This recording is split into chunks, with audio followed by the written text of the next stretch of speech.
नमस्कार, आप देख रहे हैं गुड न्यूज टुडे। शाम के 4 बज चुके हैं और ये वक्त होता है हमारे खास कार्यक्रम ये हुई ना बात का। मैं हूं आपके साथ अनंत भट्ट और कार्यक्रम में आज बात होगी चंद्र ग्रहण की।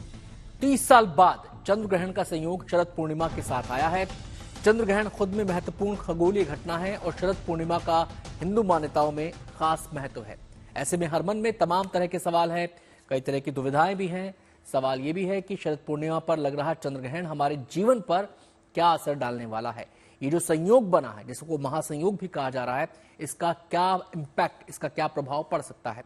और दुविधा इस बात को लेकर भी है कि शरद पूर्णिमा के शुभ संयोग और चंद्र ग्रहण के बीच संतुलन का रास्ता क्या हो सकता है।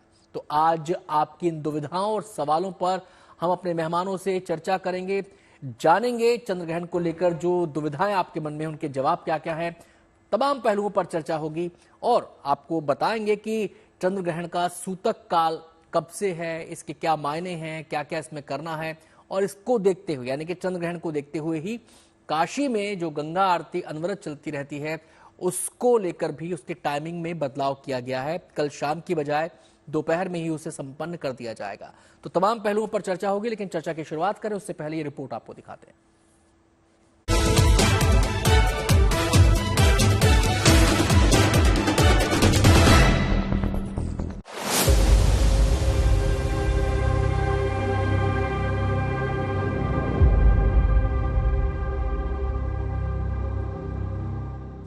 साल बाद शरद पूर्णिमा पर अद्भुत संयोग।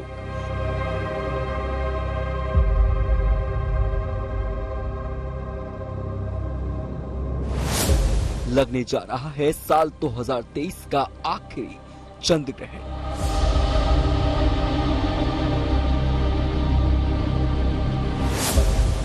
जब चांद पर पड़ेगी धरती की छाया तो इस खगोलीय घटना पर पूरी दुनिया की नजर होगी। 28 अक्टूबर की रात को शरद पूर्णिमा के अवसर पर लगने वाला यह चंद्र ग्रहण बेहद खास है। ग्रहण भले ही एक खगोलीय घटना है, लेकिन ज्योतिष में इसका विशेष महत्व है। ग्रहण न केवल चांद को प्रभावित करता है, बल्कि इसका प्रभाव धरती और उस पर रहने वालों की जिंदगी पर भी पड़ता है। कुछ राशियों के लोगों के लिए ग्रहण अच्छे प्रभाव लेकर आता है, तो कुछ की जिंदगी में ग्रहण परेशानियों का सबब भी बन जाता है।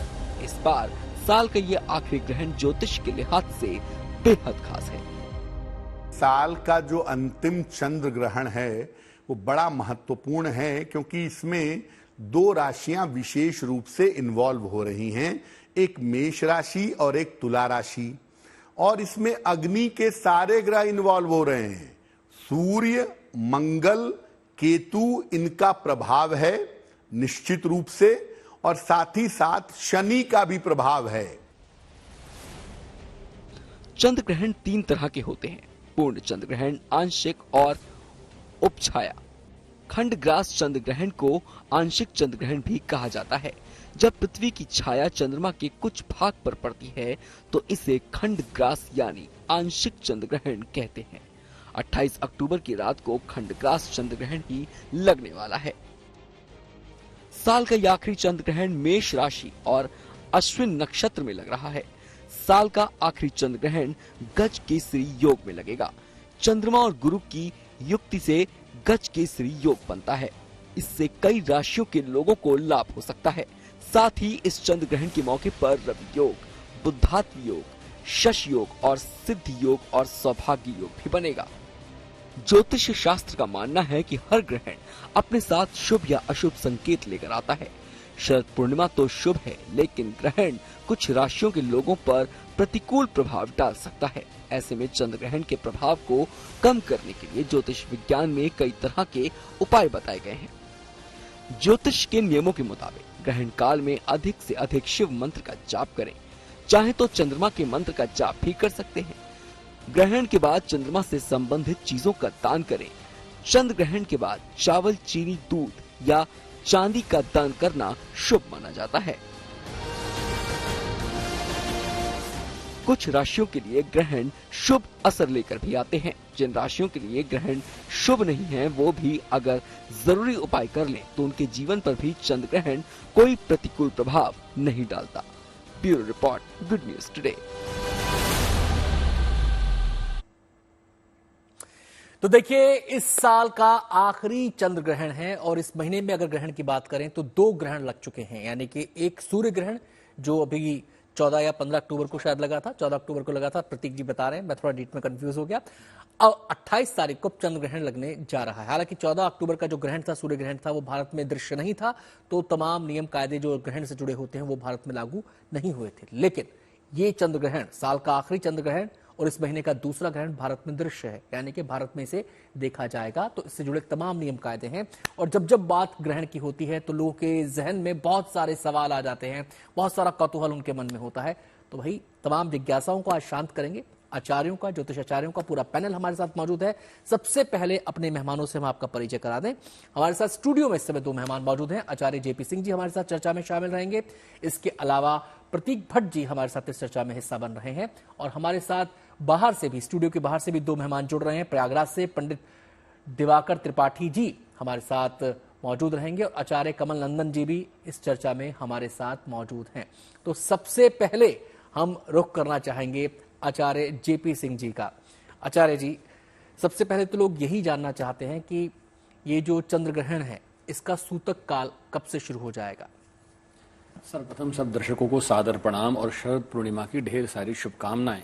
और साथ में जो ये कोताहल है और ये जो चिंता का विषय बना हुआ है चंद्र ग्रहण, इसका शमन करते हुए ये कह दूं कि यहाँ सूतक काल दोपहर को 4:05 से शुरू हो जाता है। पर सबसे महत्वपूर्ण बात यह है कि सूतक काल के साथ में हमें जो चीजें ध्यान देने योग्य हैं उन्हें समझना है। अब कई लोग ये सोच के बैठ जाते हैं कि सूतक काल के बाद अब खाना नहीं खाना है, अब कुछ नहीं करना है। आप खा सकते हैं, समय जो है वो निर्धारित करिए कि साय होने से, सूर्यास्त से पहले खा लीजिए, बहुत अच्छा है, क्योंकि चंद्रोदय के समय से पहले खा लीजिए। और सूतक काल के समय के बाद आप जो है कुशा या तुलसा का पत्र ये खाने में डालकर आप रख सकते हैं, ताकि सूतक के बाद जो आपका भोजन विषाक्त ना हो, क्योंकि जो यहाँ पर नेगेटिव एनर्जी उसमें आती है जिसके कारण भोजन विषाक्त हो जाता है, उससे हम बचाव कर सकते हैं। दूसरी सबसे महत्वपूर्ण बात, जिन लोगों की पत्रिका में चंद्र ग्रहण है सबसे ज्यादा सावधानियां उनको बरतनी है। जिनकी चंद्रमा की महादशा चल रही है उनको सबसे ज्यादा सावधानी बरतनी है। देखिए 12 राशियों पे प्रभाव आएगा, निरंतर आता है, हर बात हम इस पे चर्चा करते हैं, पर मैं बार बार एक बात इंगित कर देता हूं कि जिनकी राशि चंद्रमा की है, यानी कर्क राशि है या वृषभ राशि है, उन्हें सबसे ज्यादा सावधानी बरतनी चाहिए। दूसरी बात, खास तौर पे जल तत्व राशियां जो भी हैं वो सबसे ज्यादा प्रभावित होती हैं। तीसरी बात इसी से साथ जोड़ दीजिए, जैसे हमने कहा कि आपकी पत्रिका में राहु चंद्र की युति है या राहु शनि की युति है या कहीं से भी चंद्रमा पीड़ित हो रहे हैं, चंद्रकेतु की युति है, तो आपको सावधानी बरतनी होगी। मैं प्रतीक जी का यहाँ पर रुख करना चाहूंगा। प्रतीक जी, आप कहा जाता है कि एक तो होता है आंशिक, जब ग्रहण की प्रक्रिया शुरू हो जाती है, और एक होता है गहरा काल, जब ग्रहण पूर्ण तरीके से अपने रूप में होता है। तो जो सूतक काल की हम गणना करते हैं जी, ये हम प्रोसेस शुरू होने के साथ ही कर देते हैं या फिर जब प्रभाव गहरा होता है उसके हिसाब से हम करते हैं? नहीं, ये प्रहर के हिसाब से होता है। लेकिन सर्वप्रथम इससे शुरू करूं, एक चीज यहाँ पे ऐड करना चाहूंगा। आचार्य जेपी सिंह जी ने बहुत खूबसूरती से समझाया और बहुत बड़े भ्रम तोड़े। आजकल आदमी हर किसी को डरा रहा है, सब सावधान हो जाइए। उन्होंने साफ कहा जिनकी कुंडली में चंद्र राहु की युति है वो बहुत सावधान है। अब इसी पे मैं बस एक लाइन और जोड़ूंगा, उसके बाद आपके प्रश्न पे आऊंगा। ये ग्रहण अश्विन नक्षत्र मेष राशि में पड़ रहा है। जिनकी ये राशि है, जिनका ये नक्षत्र है और जिनकी कुंडली में चंद्र राहु या चंद्र केतु की युति है, उन्हें सर्वाधिक सावधान रहना है। उसके साथ साथ जलीय तत्व की राशियों को, जो कि 4, 8, 12 मतलब कर्क, वृश्चिक और मीन है। उसके इतर और लोग आराम से अपनी पूजा पाठ, अपना जीवन यापन कर सकते हैं। अब आपके प्रश्न पर आते हैं। सूर्य ग्रहण 4 प्रहर, खास तौर से 4 प्रहर नहीं, मतलब 12 घंटे का होता है, ये कहना चाहूंगा यहाँ पे। और जो चंद्र ग्रहण का सूतक काल है वो 9 घंटे का होता है। उसी के अनुसार आचार्य जी ने जैसा बताया कि 4:05 पे ये सूतक काल लगेगा।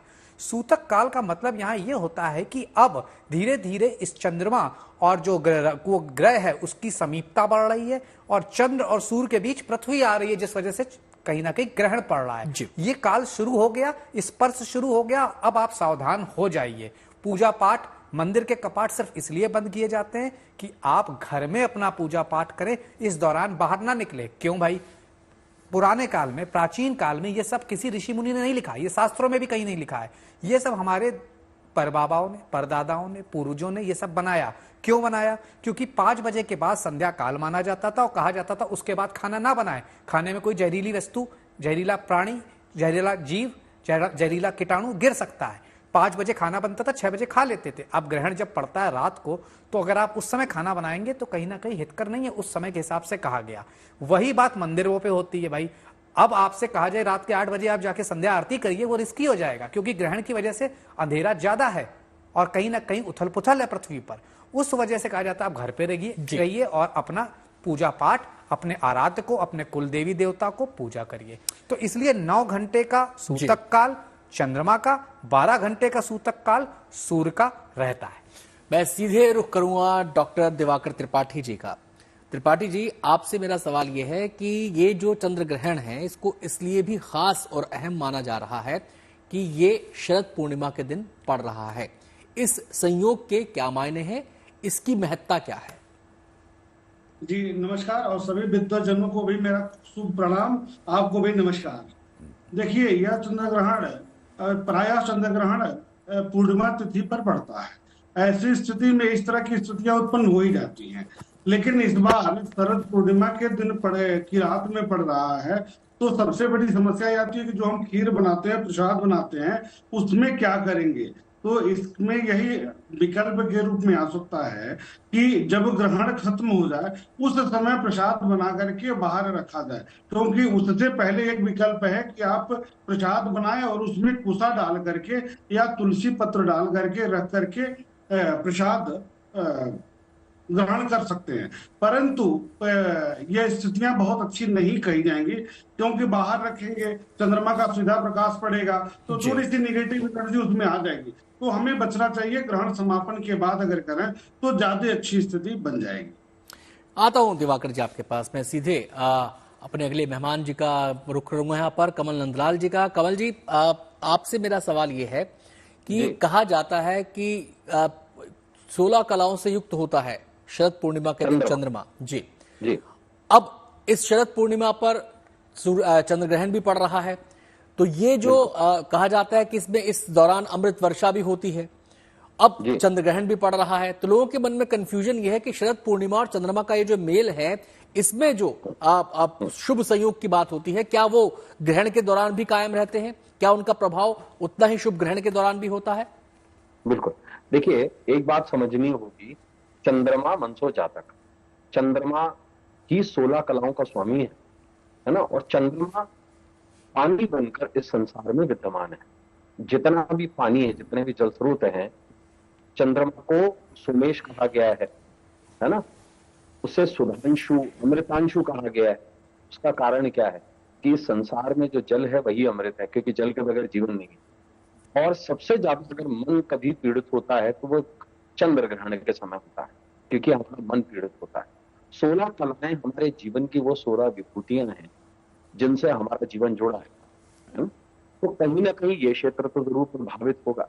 शरद पूर्णिमा के दिन पड़ने वाला ग्रहण इसलिए ज्यादा इफेक्टिव है क्योंकि 1 महीने के लिए श्रिया यानी कि महालक्ष्मी जो है वो धरती पर पधार रही है 1 महीने के लिए। अब उनका प्रस्थान कब होगा? उनका प्रस्थान होगा पूर्व दीपावली। देखिए, 3 दीपावलियों का वर्णन है शास्त्र में। शरद पूर्णिमा वन्य की दीपावली है, वन्य के जीव जंतुओं की, प्रकृति की दीपावली है। इसके बाद हम मनुष्यों की दीपावली आएगी, जिसको हम दीपावली कहेंगे। फिर आएगी देवताओं की दीपावली। तो इस 30 दिन के लिए महालक्ष्मी इंद्र के ऐरावत पर बैठकर इस संसार में आएंगी। तो निश्चित रूप से धर्म का क्षेत्र, मन का क्षेत्र, आत्मा का क्षेत्र भी प्रभावित होगा। और देखिए, इससे आप रेमेडियल पूछ रहे थे, तो मैं आपको बताना भी चाहूंगा कि सबसे बेस्ट रेमेडी है कि किसी भी काम को, जैसे ये विशेष दिन माना जाता है लक्ष्मी पूजन के लिए, क्योंकि ये दिन है को जागर। लक्ष्मी आकर देखती है कौन जाग रहा है, इसे कहते हैं को जागर। तो इसमें पहली बात तो जो हम जाप करते हैं उसका ग्रहण से कोई लेना देना नहीं होता। आप जाप कीजिए, ज्यादा फलित होगा। जागरण कीजिए। खीर से हवन जो होता है वो मूलतः इस दिन विशेष होता है, ठीक है। तो 3 बजे से पहले, लगभग सूतक काल लगने से भी 1 घंटा पहले, खीर बनाकर महालक्ष्मी का हवन कर लिया जाए और उसमें तुलसी पत्र और कुशा डालकर और जल के बीच में पात्र रखकर और उस पर बिल्व के पत्र डालकर अगर उसे रख दिया जाए और जब ग्रहण काल समाप्त हो जाए लगभग 2:30 बजे बाद, उसके बाद में 1 प्रहर के लिए एटलीस्ट अगर उस खीर को रख करके अगले दिन प्रातः में उसका सेवन किया जाए तो ये महाऔषधि कहलाती। तो ये एक बहुत अच्छा रेमेडियल वे है कि जहां आप चाहते हैं कि आप खीर भी खा पाएं, औषधि भी आपके लिए तैयार हो जाए और आप ग्रहण से बच जाएं, तो उसका सबसे सटीक तरीका ये। चलिए मैं आता हूं आपके पास, मैं जेपी सिंह जी का यहाँ पर रुख करूंगा। आचार्य जी, आपने दोनों आचार्यों की बात सुनी, दिवाकर जी की बात भी सुनी, आपने कमल जी की बात भी सुनी। अब खीर को अमृत स्वरूप माना गया है शरद पूर्णिमा के दिन, कि वो अमृत का एक पात्र होता है और अमृत ग्रहण करता है वो चांद से, जिस समय आप उसकी रोशनी में उसको रखा जा सकता है। अब लोगों के मन में सवाल ये है कि ग्रहण है तो उस समय हम चंद्रमा की रोशनी में उसको रख नहीं सकते, बाहर रख नहीं सकते। अब सवाल ये है कि हम खीर बनाए कब, उसको ग्रहण कब करें, उससे जुड़ी पूजा अर्चना विधि विधान है उसको कैसे करें। देखिए, मैं यहाँ दोनों आचार्यों से बिल्कुल सहमत हूँ, बहुत उत्तम तरीके से उन्होंने समझाया, पर मैं यहाँ एक छोटी सी बात आपको कहता हूँ। जो भ्रांति है कि हम बनाएं किस टाइम, रखें किस टाइम, कंफ्यूजन यहाँ क्रिएट हो रहा है। मुझसे भी अब तक कम से कम 50 लोगों ने ये बात पूछी होगी और मैं सबको जवाब यही दे रहा हूँ कि देखिए, अगर आप पहले, जैसे अभी नंदलाल जी ने कहा, बहुत अच्छे तरीके से कहा कि आप बना के 3 बजे से पहले ही हवन कर लें और उसको बेलपत्र से ढक के रख दें तो बहुत अच्छी बात है। पर सबसे बड़ी समस्या ये है कि हमें चंद्रमा के समक्ष रखना है, तो तब तक संभालना रखना थोड़ा दिक्कत का कारण है। तो आजकल घर छोटे हैं, स्थान नहीं है, तो मुश्किल ये होती है कि रखे कैसे। तो बेटर होगा कि अगर हम रात को 2:30 बजे के बाद ही बनाएं और उसके बाद रख दें और प्रातः 4 बजे के बाद शिव को भोग लगाकर उसके बाद प्रातः में सबको दें और खाएं प्रसाद स्वरूप, तो सबसे उत्तम होगा। कोई शंका का विषय नहीं है, क्योंकि किसी तरह का कारण, देखिए, विधि विधान को पूर्ण करना और समय के साथ, क्योंकि भागदौड़ की जिंदगी में दोपहर को 3 बजे तक सारा कार्य करना थोड़ा मुश्किल काम होगा। माताएं बहनें घर के कार्य में व्यस्त होती हैं, तो इसलिए मैं ये कहूँगा अगर ये रात्रि काल में कर लें, जिनको इस अमृत वेला का लाभ लेना है, इस अमृत वर्षा का लाभ लेना है, उनके लिए सबसे उत्तम है कि वह रात्रि के समय ही बनाकर और रखकर प्रातः उसको ग्रहण करें, शिव को भोग लगा, क्योंकि शिव से उत्तम कोई नहीं है पात्र जिनको हम भोग दे सकें, क्योंकि चंद्रमा को शिरोधार्य करते हैं, चंद्रमा के सारे दोषों से मुक्त करते हैं शिव। तो सबसे पहले शिव को ही भोग दें तो सबसे उत्तम होगा, किसी प्रकार का कोई दोष नहीं होगा। चलिए, एक स्थिति आपने सामने रखी, अब मैं प्रतीक जी से दूसरी स्थिति के बारे में बात करना चाहता हूं, क्योंकि खीर एक बड़ा इशू है इस चंद्र ग्रहण के दौरान, शरद पूर्णिमा के दिन पड़ रहा है और लोग इसको लेकर काफी असमंजस में हैं कि खीर का प्रसाद हम ग्रहण कैसे करें, उसकी विधि विधान क्या होगा। अब एक तो स्थिति जेपी जी ने आपके सामने रख दी, प्रतीक जी। अब एक सवाल मैं आपसे पूछना चाहता हूं कि मान लीजिए ऐसा हो सकता है क्या कि खीर सूतक काल लगने से पहले हमने तैयार कर ली, उसमें तुलसी का पात्र उसके अंदर डाल दिया और हमने उसको तैयार करके अपने घर में रखा, और 2:30 बजे जब सूतक काल, मोक्ष काल की जब शुरुआत हो रही है, यानी कि जब ग्रहण खत्म हो रहा है, उसी खीर को हमने जो दिन में बनाई थी उसको हम 2:30 बजे चंद्रमा की रोशनी में रखते हैं, तो उतना ही प्रभाव, उतना ही अमृत वैसा ही रहेगा उसमें। निश्चित तौर पर यही इकलौता उपाय मुझे भी समझ में आता है। बाकी मैं हर जगह सहमत हूं, कमल जी से भी, आचार्य जेपी सिंह जी से भी। लेकिन एक चीज यहां समझनी होगी, जैसा कि रात के 2:24 के आसपास ग्रहण खत्म हो रहा है, अगर आप उसके बाद बनाते हैं तो मध्य काल 4 बजे के पहले पहले का आसुरी काल भी कहा गया है। तो मैं कभी भी नहीं कहूंगा आप उस समय बनाइए और फिर खाइए। तो जो आप कह रहे हैं आनंद जी कि 4:05 दोपहर में इसके पहले खीर बना ली जाए, इस पर तुलसी दल, बेलपत्र आसपास रख दिया जाए और 2:30 बजे के बाद चंद्रमा की रोशनी में से ले जाया जाए और सुबह प्रातः 5 बजे, 6 बजे, 8 बजे इसे खा लिया जाए, यही एक समाधान इस शरद पूर्णिमा का अमृतत्व प्राप्त करने का है। क्योंकि 16 कला अपनी जगह, शरद पूर्णिमा अपनी जगह, लेकिन कहा जाता है इस दिन आकाश से अमृत वर्षा हो रही होती है।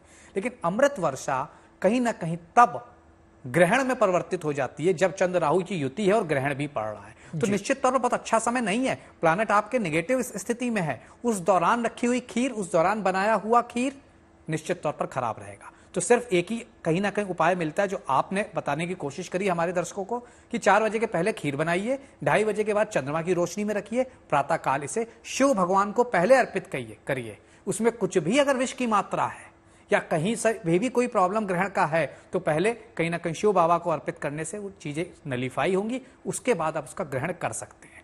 उसी के साथ साथ इन चीजों को और पॉजिटिव अपने जीवन में लाने के लिए हो सके तो रुद्राष्टक का पाठ या शिव अमोघ कवच का पाठ कर लें और सफेद चीजों का दान, चाहे दूध हो, दही हो, चीनी हो, चावल हो या औषधि हो, चंद्रमा औषधि को भी प्रेजेंट करते हैं, इसलिए दवाओं का दान भी प्रातः काल में बहुत शुभ रहेगा। और यह खीर खाने का तरीका ही एकमात्र तरीका इस शरद पूर्णिमा में मुझे दिखता है। चलिए अब सीधा हम दिवाकर जी का रुख करते हैं। दिवाकर जी, अब ये तो प्रोसेस हुआ, 4 आचार्यों से हमने 4 पहलू इसके समझे और कहीं मत एक जैसे भी है, कहीं में थोड़ा सा मतांतर भी है, वो हो भी सकता है, इतनी आजादी तो हमारे धर्मशास्त्र हमें देते ही हैं। खैर, मैं आपसे जो समझना चाहता हूं कि अब हमने खीर एक पहर में बनाई, दूसरे पहर में हमने उसको अमृत काल के लिए रखा, अमृत प्राप्त करने के लिए रखा। अब इस खीर को ग्रहण करने से पहले क्या कोई विधि विधान अपनाना और ज्यादा उचित रहेगा? क्या कोई जप तप करना और ज्यादा उचित रहेगा? क्या किसी किस्म की कोई पूजा पाठ उसके बाद ग्रहण करना और ज्यादा उचित रहेगा, उपयुक्त रहेगा? देखिए, जो ये प्रसाद है ये अपने आप में अमृत है। हम आचार्य जेपी सिंह जी से और भट्ट जी से भी हम सहमत हैं, लेकिन अगर हम रात में भी बनाते हैं तो बहुत बड़ा कोई दोष नहीं आएगा, क्योंकि आचार्य कमल जी ने कहा कि कोजागर, रात में जागरण की स्थिति बनती है। तो जब हम सोते नहीं हैं तो हम ग्रहण के बाद भी उससे पहले हम पूजन करेंगे, मंत्रों का जप करेंगे और अपने इष्ट देव के मंत्रों का जप करेंगे। तो उसके बाद हम स्नान करके हम प्रसाद बना करके अंतिम प्रहर में रख सकते हैं। उसके बाद एक विकल्प अच्छा है, उसके बाद सुबह सूर्योदय के बाद स्नान आदि से निवृत्त होकर के जो ग्रहण का दान है उसको करने के उपरांत प्रसाद को भगवान शिव को और अपने इष्ट देव को पहले खिला लीजिए, उनको समर्पित कर दीजिए। उसके बाद आप परिवारिक जनों को बांटिए, परिवारिक जनों को खिलाइए और स्वयं भी ग्रहण करिए, तो निश्चित ही इसका लाभ प्राप्त होगा, इसमें संदेह की बात नहीं है। ग्रहण के पहले भी, सूतक आरंभ होने के पहले भी बना करके, जैसा कि प्रतीक जी ने कहा, वो अभी एक विकल्प है। दूसरा, रात में भी आप बना सकते हैं। यह दोनों विकल्प है, सुविधा अनुसार इसको आप पालन कर सकते हैं, मान सकते हैं। मैं कमल जी बहुत संक्षेप में आपसे जानना चाहूंगा, फिर मुझे एक छोटा सा ब्रेक लेना है जल्दी से। बहुत संक्षेप में मैं आपसे जानना चाहूंगा कि जब हमने खीर बना ली, चाहे हमने रात में बनाई या हमने 4 बजे सूतक लगने से पहले बना ली, अब उस खीर को हमने चंद्रमा की रोशनी में रख दिया ग्रहण खत्म होने के बाद, तो क्या इसको भोर तक चंद्रमा की रोशनी में रखें या फिर कुछ एक समय तक उसको रखने के बाद हम वापस अपने घर के अंदर उसको ले आएं? दूसरी चीज जो मैं आपसे समझना चाहता हूं कि उस खीर को उसी रूप में ग्रहण किया जाए या उसको अग्नि पर फिर से गर्म करके ग्रहण किया जाए? देखिए, मैं आपको एक सिस्टम समझा देता हूं, जो वैदिक सिस्टम। शरद पूर्णिमा की जो खीर बनती है वो मूलतः महालक्ष्मी के निमित्त बनती है, ठीक है जी, और चंद्रमा के निमित्त बनती है। अब जो कायदा ये कहा जाता है कि इस दिन मूलतः 16 कलांश के स्वामी चंद्रमा जो है वो देवी ललिता के अधीन होते हैं। मूलतः ये रात महाराज की रात्रि भी है, तो ऐसे में महालक्ष्मी की और ललिता की आहुति देने के पश्चात में ये महाप्रसाद बन जाता है। इसके बाद में इसको चंद्रमा की रोशनी में रखा जाए और इसे बिल्कुल भी गर्म न किया जाए, और कायदा ये कहता है कि इसे चांदी के पात्र में रखना चाहिए और इस खीर को उबाला नहीं जाता जी, बहुत ज्यादा, इसे बिल्कुल मतलब ऐसा, मतलब जिस रूप में रखा है उसी रूप में उसको ग्रहण भी किया जाए। बिल्कुल। आज ये हुई ना बात में हम चर्चा कर रहे हैं चंद्र ग्रहण की। सीधे मैं प्रतीक जी का यहाँ पर रुख करना चाहूंगा। प्रतीक जी, खीर पर तो हमने विस्तार से चर्चा कर ली, अब जरा उन 16 कलाओं की भी बात कर लें जिनको चंद्रमा जिनसे युक्त हो जाते हैं शरद पूर्णिमा के दिन। क्या उन कलाओं पर और उनके प्रभाव पर भी कोई असर पड़ता है, वो भी इसके दायरे में आती है? शरद पूर्णिमा का दिन साल के सबसे महत्वपूर्ण, पूर्णिमा कही गई सबसे महत्वपूर्ण दिन है। 16 संपूर्ण कला वाले चंद्रमा होते हैं, लेकिन निश्चित तौर पर राहु के साथ ग्रहण बनाने के बाद उस पर इशू आएगा। आप चाहे कितने भी विद्वान हो आनंद जी, या मैं कितना भी विद्वान हो, लेकिन संगति का असर आता है, ये तो आप मानते हैं ना। आपके बगल में कोई आके व्यक्ति ऐसा बैठ जाए जो बार बार आपको परेशान करे, और आप अगर शास्त्रार्थ कर रहे हो, तपस्या कर रहे हो, जैसे राक्षस करते थे, आप तब ऋषि मुनि तपस्या कर रहे थे, भंग करते थे, तो यहां पे भी वो भंग की जा रही है। तो जो भी 16 कलाएं हैं उनके रिजल्ट में कहीं ना कहीं दिक्कतें आएंगी। इसीलिए उसको खीर से हम लोगों ने जोड़ा कि भाई खीर उस समय आप नहीं खा सकते, क्योंकि कला रही नहीं। जो प्लैनेट पॉजिटिव था वो नेगेटिव के साथ बैठा है। सिर्फ यहां एक अच्छी बात यह है कि उसी दिन उसी समय मेष राशि में बृहस्पति भी होंगे, जो गुरु खासतौर से चंद्र एक साथ गजकेसरी योग बना रहे हैं। लेकिन हमें यह नहीं भूलना चाहिए कहा जाता है एक असुर 10 देवताओं पे भारी होता था। तो यहां चंद्र बृहस्पति मिलके भी गुरु चांडाल योग और ग्रहण योग ये भारी पड़ेगा गज केसरी योग पर। तो निश्चित तौर पर इस दौरान की गई हुई पूजा बहुत लाभकारी रहेगी। चंद्रमा को, जिनके भी चंद्रमा कमजोर हैं, जिनके भी चंद्रमा राहु केतु से पीड़ित हैं, उनको इस दौरान खास तौर से ओम श्राम श्रीम श्रोम सहसा चंद्रमसे नमः, ओम सोमाय नमः, ये सरल मंत्रों का पाठ करें, जिससे जो उनकी कला है, जो उनकी खास तौर से शरद पूर्णिमा में जो कहा जाता है वो वरदान देते हैं, अमृत बरसता है आसमान से, वो आप ज्यादा से ज्यादा ग्रहण कर पाए। जेपी जी का मैं यहाँ पे रुख करूंगा। सर, आपसे ये जानना चाहते हैं, कलाओं के विषय में तो बता दिया प्रतीक जी ने कि वो प्रभाव क्षेत्र में होंगी क्योंकि युति ऐसी बन रही है। अब जिस अमृत की चर्चा लगातार होती है कि शरद पूर्णिमा के दिन चंद्रमा से अमृत बरसता है, क्या वो भी प्रभाव क्षेत्र में होगा? देखिए, बिल्कुल होगा। कारण क्या है कि जिस चंद्रमा की वजह से हमें वो पॉजिटिव एनर्जी मिलती है, जो उसकी किरणें, श्वेत किरणें हम पर पड़ती हैं, जिससे मानसिक तरंगें शांत होती हैं। कहते हैं अगर चंद्रमा की रोशनी में बैठकर अगर कोई सुई में धागा डाल ले, कहा जाता था कि उसके नेत्र और रोशनी बढ़ जाती थी। और यहाँ तक कहा जाता है कि चंद्रमा शरद पूर्णिमा के दिन कोई मंत्र सिद्ध करना हो तो आसानी से हो जाता है। पर ऐसी स्थिति में जहाँ चंद्रमा पीड़ित है, जैसे प्रतीक जी ने बहुत सुंदर उल्लेख किया इस बात का कि जिसकी कलाएं ही दूषित हो गई, अब चंद्रमा जब पीड़ित हो गया है तो उसकी सारी कलाएं दूषित हो रही हैं, सारा प्रभाव दूषित हो रहा है। चंद्रमा की ग्रेविटी में हमारी पृथ्वी सबसे ज्यादा प्रभावित होती है। हम देखते हैं ज्वार भाटे आते हैं, हम लूनर इक्लिप्स कहते हैं। लूनर किसे कहते हैं? चंद्रमा को। और हम देखें लूनर असाइलम, पागल खाने को भी कहते हैं। तो चंद्रमा पागल तक करने तक की शक्ति रखता है, किसी के मन मस्तिष्क पर प्रभाव देता है। चंद्रमा मनसाकार का। अब चंद्रमा जब प्रभावित हो रहा है तो निश्चित तौर पर जान लीजिए सब चीजें प्रभावित हो रही हैं, मन प्रभावित हो रहा है, यहाँ विवाद उत्पन्न हो सकते हैं। अगले 2 दिन तक की सावधानी यही बरतनी चाहिए। खास तौर पर ध्यान रखिए, चंद्रमा एक दिन में प्रभाव नहीं देता, 2.5 दिन पहले और 2.5 दिन बाद। यहां पर जैसे कहते हैं कि पहले देना, चार्ज संभालने के लिए देना और उसके बाद चार्ज लेना, ये दोनों काम करता है। तो यहां पर ध्यान रखिएगा कि 5 दिन तक पूर्ण प्रभाव रखेगा। रहने तो 15 दिन तक रहता है वैसे, क्योंकि पूर्णिमा तक, अगली पूर्णिमा अमावस्या तक इसका प्रभाव रहेगा। पर खास तौर पे 2.5 दिन तक जिन राशियों के लिए जल तत्व राशियां जो खास तौर पे इंगित करी गई हैं, उनके लिए मानसिक उद्वेग पैदा कर सकता है, मानसिक कलह पैदा कर सकता है और पारिवारिक कलह पैदा कर सकता है। खास तौर पे जैसे तुला राशि के साथ में यहाँ संभावनाएं अधिक हो रही हैं, क्योंकि यहाँ पर तुला राशि में ही देखें जो गठजोड़ बन रहा है वो बड़ा भयानक है। क्योंकि उससे मुझे यहाँ तक संकेत मिलते हैं कि यहाँ भूकंप जैसी संभावनाएं भी बढ़ जाती हैं, क्योंकि मंगल वहां प्रभावित हो रहे हैं, अंगारक दोष भी बन रहा है, सूर्य भी प्रभावित हो रहे हैं। तो यानी कि हमें सावधानियां बरतनी ही चाहिए। देखिए, ग्रहण किसी को डराने के लिए नहीं होता। ग्रहण सावधानी बरत के अगर आप उसका लाभ ले सकें वो उत्तम समय है, क्योंकि लहरों पर ही सवार होकर सवार आगे बढ़ता है। मैं दिवाकर जी आपके पास आता हूं। अब महासंयोग तो ये है, शरद पूर्णिमा के दिन चंद्र ग्रहण का होना, संयोग तो ये बना है। अब जब संयोग होता है तो उसका शुभ लाभ भी होता है, उसके शुभ फल भी होते हैं। अब ग्रहण के दौरान उस शुभ फलों को हम ग्रहण करने के लिए क्या उपाय करें, क्या ऐसा करें कि हमें जो नकारात्मकता है वो तो दूर रहे और जो सकारात्मकता है वो हमारे जीवन में अच्छा फल दे? देखिए, ग्रहण का जो समय है उसमें ऊर्जा का जो स्तर है वो बढ़ता है, जैसा कि सभी आचार्य लोगों ने कहा। तो ऊर्जा का जब स्तर बढ़ा रहेगा और हम बैठ करके एकांत भाव से अपने इष्ट देव का, भगवान शिव का, चंद्रमा का, इनके मंत्रों का अगर जप करते हैं, विशेष करके अपने इष्ट देव के मंत्र का अगर हम जप करते हैं तो उसमें सकारात्मक ऊर्जा बढ़ती है, उसमें ताकत आती है। तो यही कहा जाता है कि सिद्ध हो जाता है।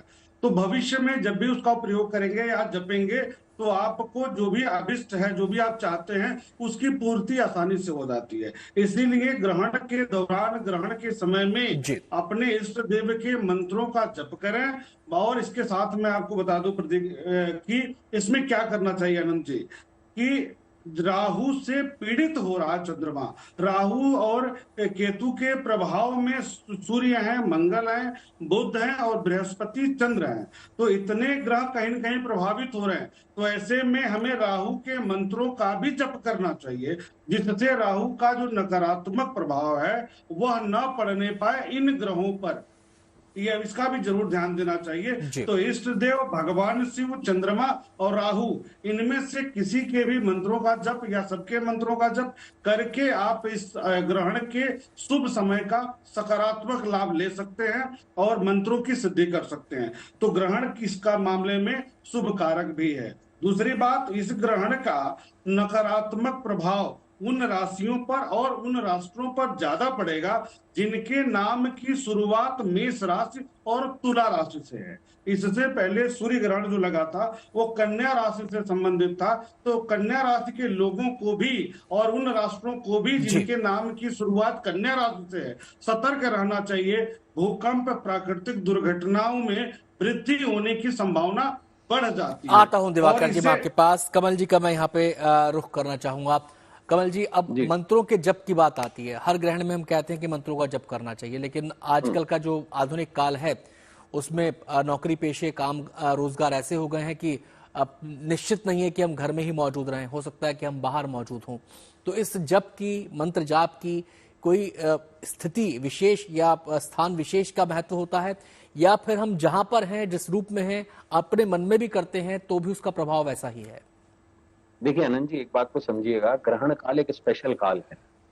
इसमें माला को छुआ भी नहीं जाता, न दीपक जलाया जाता है, न किसी मूर्ति को आप स्पर्श कर सकते हैं, क्योंकि स्पर्श करने के साथ ही विदूषिता बढ़ जाती है। ऐसे में एक ऐसा मंत्र है जिसमें औपचारिकता की जरूरत ही नहीं होती, चाहे आपने स्नान किया हो या ना किया हो, चाहे आप अशुद्ध फॉर्म में हो। वो है पंचाक्षरी, न म शिवाय, बिना ओम लगाए हुए नमः शिवाय का जाप कीजिए, मन ही मन कीजिए, जितना संभव हो उतना कीजिए। ये सारे क्लेश काट देता है, सारे रोग काट देता है, सारी विपत्तियों का नाश कर देता है। ये सबसे अहम और सबसे विशिष्ट मंत्र भी है और सबसे सरल भी। तो इसका जाप करें यथासंभव। और एक मैं जरूर आपको बताना चाहूंगा, इस दौरान पे अगर आप आसन लगा के जाप करते हैं तो उसकी विशिष्टता ही अलग हो जाती है जी। ऐसे में सिर्फ एकमात्र शिवलिंग ही होता है जिसका ग्रहण काल में दर्शन किया जा सकता है। देखिएगा कलकाशी में भी और विभिन्न जगहों पर जहां पर विशेष तौर से कुछ खास शिवलिंग है, ज्योतिर्लिंग है, वहां पर विशेष ग्रहण काल के दर्शन होंगे जी। और इस समय पे अगर आप जल के साथ में इस मंत्रों का जाप करेंगे, यानी कि व्यक्ति अगर नहाते हुए में अपने वॉशरूम में ही अगर मंत्रों का जाप करता है तो विशिष्ट फल माना जाता है इसका। कई लोग गंगा में खड़े होके जी, आता हूं मैं आपके पास। मैं बस चलते चलते एक दो सवाल और लूंगा और मैं जेपी जी आपसे भी चाहूंगा, फिर प्रतीक जी के पास जाऊं। थोड़ा संक्षेप में बता दीजिएगा। अब ग्रहण में ध्यान दान का बड़ा महत्व होता है, उस नजरिए से अगर देखें तो क्या दान कर दें? देखिए, सर्वप्रथम दान की महत्ता हर समय में है, पर ग्रहण काल के बाद आप उससे मोक्ष प्राप्ति के लिए, उसके दोष से प्रभावित न हो उसके लिए सफेद चीजों का दान करें, क्योंकि चंद्रमा का सफेद कारक जो है, जैसे चावल है, चीनी है, दही है, दूध है, घी है, ये सारी चीजें आप दान कर सकते हैं। पर महत्ता अगर आप चाहते हैं कि आपको अधिक से अधिक लाभ हो तो एक छोटा सा उपाय यहाँ देता चलूं। खासतौर पे जो रोगी हैं वो आटा और बूरा मिलाकर अगर अपने पास रख लें या मंदिर में रख दें और प्रातः उठकर चींटियों को डाल दें तो सबसे उत्तम दान होगा रोगों से मुक्ति के लिए। मैं प्रतीक जी आपका रुख करूं। अब जब बात दान की आ रही है तो ये दान यूनिवर्सल है, यानी कि कोई भी कुछ भी दान कर सकता है सफेद वस्तु, या फिर इसमें भी राशि का कोई कारण होता है? इसमें कुछ ना कुछ राशि का प्रभाव रहता है, लेकिन उससे भी ज्यादा प्रभाव होता है सुपात्र को दान करना जी। तो ये बस ध्यान रखिए, चंद्रमा कहीं ना कहीं स्त्री वर्ग का कारक है, तो निश्चित तौर पर किसी वृद्ध स्त्री को, वृद्धाश्रम में जाकर आप स्त्रियों को या 5 साल से छोटी कन्या को, इनको दान करना, सफेद चीजें, सफेद कपड़े, सफेद वस्त्र, औषधि बहुत बहुत लाभकारी रहेगी। वृद्धाश्रम में औषधि दान करना इस ग्रहण के बाद सर्वाधिक शुभ रहेगा। बहुत बहुत शुक्रिया तमाम मेहमानों का, और उम्मीद करते हैं कि चंद्र ग्रहण को लेकर आपके मन में जो जिज्ञासाएं थी वो शांत हुई होंगी हमारे इन आचार्यों के विस्तार से बताने के बाद।